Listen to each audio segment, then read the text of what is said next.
E aí, galera, beleza? Então, semana passada a gente deu início ao movimentos circulares, né? E eu postei eu tava meio sem tempo, eu postei uma aula que não é minha, tá? Eu peguei uma aula de um professor no YouTube, postei lá pra vocês e bastante gente ficou meio em dúvida, então eu vou fazer um reforço sobre essa aula, tá? Depois a gente dá continuidade à matéria, tranquilo, tá? Então, quando a gente fala em movimento circular, a primeira coisa que a gente deve conhecer é aceleração vetorial. O que é um vetor mesmo? Foi uma matéria do começo do bimestre, né? É uma grandeza que possui direção e sentido. Além de eu conhecer o seu valor, que possui um número, um módulo e uma unidade, eu também preciso saber a sua direção e o seu sentido, beleza? Então vamos lá. Eu dei aqui o exemplo desse movimento aqui. Imagina que isso é uma estrada sendo vista de cima, tá? É um trecho sinuoso com curvas. A velocidade, galera, ela é sempre tangente a essa trajetória. No caso aqui, uma trajetória, uma semicircunferência, né? A velocidade tangente a essa trajetória. Aqui no caso eu coloquei aqui a outra, o V final desse trecho que a gente está estudando este movimento. Se eu simplesmente falar, por exemplo, que o V0 era 10 metros por segundo e o V era 20 metros por segundo, e se passaram 2 segundos, vocês calculam ΔV, 20 menos 10, o tempo, né? 2 segundos, 20 menos 10, 10, 10 dividido por 2, 5, 5 metros por segundo ao quadrado. Vocês encontram a aceleração escalar, tá?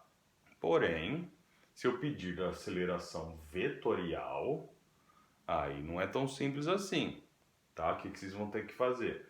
Vocês vão ter que achar o ΔV, levando em conta, nesse caso, que o V é uma grandeza vetorial, importa o sentido dele, tá? Então, como que a gente faz isso? Sempre que a gente tem uma variação, é final menos inicial, né? Então, vai ser V menos V0, só que no caso aqui, vetores, tá? Como a gente acha a resultante de um vetor? Aqui no caso é uma subtração de vetores, né? É V menos V0. Então, o V, eu mantive ele, o V0 tá da esquerda para a direita, né? Horizontal da esquerda para a direita, eu inverto ele. Eu mantenho ele na horizontal e coloco ele da direita para a esquerda, tá? Aí como que eu acho o ΔV aqui no caso? Lembra da aula de vetor? Vou traçar paralelas a esses dois vetores. Primeiro ao V e depois paralelo ao V0. Fechei o paralelogramo aqui, né? Aí eu fecho aqui ele. Aqui está o nosso ΔV, tá? Aí, geralmente, isso daqui vai estar num papel quadriculado, tá? Vocês calculam quanto deu esse tamanho aqui, ou o ângulo aqui é fornecido, vocês usam a lei dos cossenos, tá? Tem várias formas de calcular essa diferença aqui, esse ΔV. Beleza?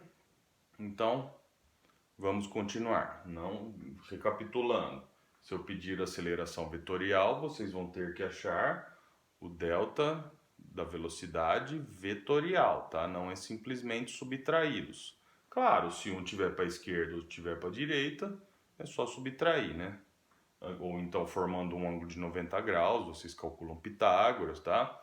Geralmente a gente dá papel quadriculado, fica fácil de achar esse ΔV aqui.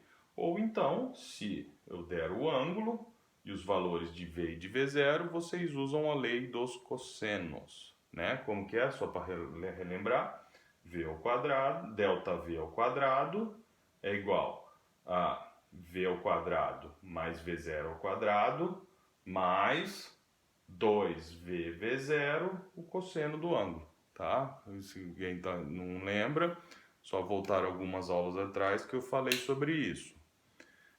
Só vou fazer uma observação aqui.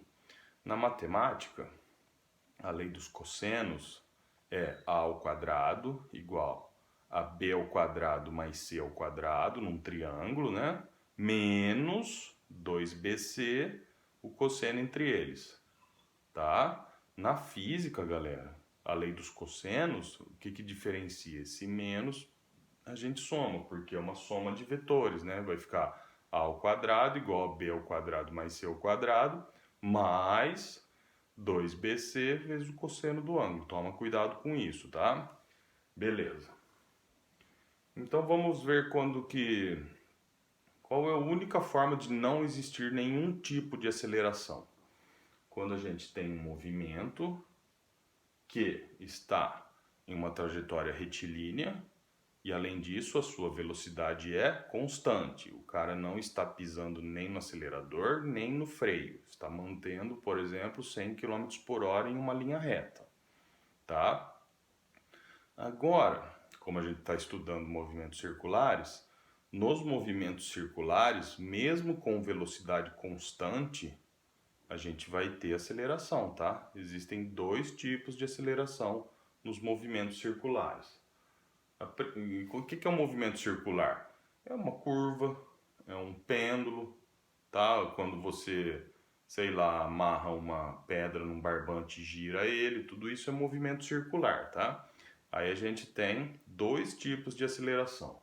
A aceleração tangencial e a aceleração centrípeta. Vamos falar sobre cada uma delas. Então a gente tem três situações, tá? Aqui no quadro eu coloquei duas só porque não coube a terceira, mas eu falo sobre a terceira. Então a primeira, quando eu tenho um movimento circular, uma pedra amarrada a um barbante e o barbante sendo girado. Ou então um circuito oval, tá? Um circuito circular, ou só um pedaço de uma curva, tá? Lembra que eu falei? A velocidade é sempre tangente a esse movimento. A primeira aceleração que a gente vê aqui, mesmo com velocidade constante, ele possui uma aceleração conhecida como aceleração centrípeta. Aceleração não é uma coisa que faz a velocidade variar, ou subir, ou diminuir. No caso aqui, essa aceleração está sendo responsável por mudar a direção, por variar a direção da velocidade, conhecida como aceleração centrípeta. Essa aceleração centrípeta sempre será perpendicular à velocidade, apontando para o centro da trajetória, tá? Já falo mais sobre ela já. E se além disso eu estiver em um movimento circular e também estiver acelerando, por exemplo, um carro entrando numa curva, um carro de Fórmula 1, né? Geralmente a gente entra em curva freando, né? É o terceiro caso que eu só vou falar porque não coube aqui, tá? Além da aceleração centrípeta, que é responsável por mudar a direção da velocidade, também teremos a aceleração tangencial, que é paralela, é junto no caso aqui está acelerando, a aceleração é junto com a velocidade, tá vendo? Aqui está ela, a t, em cima, na verdade é junto com o v, que no desenho ia ficar ruim, né? Aí eu coloquei um pouquinho em cima aqui, tá? E o que é essa aceleração tangencial, que é responsável pelo aumento ou pela diminuição da velocidade? Nada mais é do que a aceleração vetorial, tá? No caso aqui, então eu vou querer achar essa aceleração tangencial. Fechou a porta ali, ficou melhor até a iluminação, né? Vou pegar V2 menos V1, no caso aqui vai dar o V2 para baixo e o V1, como ele está para a direita, eu vou colocar ele para a esquerda, vai fazer um ângulo de 90 graus, a gente acha o Pitágoras para achar desse ΔV aqui, tá? E a aceleração centrípeta, como a gente calcula? A velocidade no ponto que a gente quer calcular essa aceleração ao quadrado sobre o raio dessa trajetória. Bem tranquilo, tá, galera? Bem fácil mesmo. E se for retardado, que é o terceiro caso, né? Quando o cara está pisando no freio, Simplesmente a aceleração tangencial é contrária à velocidade, tá? Vou colocar uma formulinha, aproveitar a aula de hoje. Vou colocar aqui uma formulinha nova. Existe uma força quando movimentos circulares são realizados, que é conhecida por força centrípeta, tá? Quando estamos viajando e estamos dentro de um carro, quando o carro faz a curva, é aquela força que a gente sente nos jogando para o lado, tá? Força centrípeta